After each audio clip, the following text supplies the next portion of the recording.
Guys, நம்ம வீட்டு தோட்டம். இன்றைக்கி வந்துட்டு அன்னாசி பழம் தான் அறுவடை பண்ணுறோம்.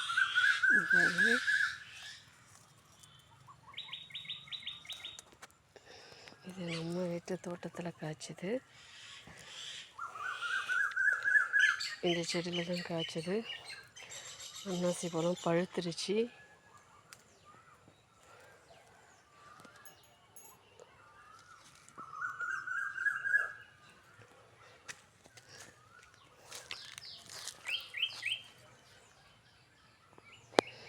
இந்த ஒரு செடி இருக்குது, அன்னாசி பழம் செடி.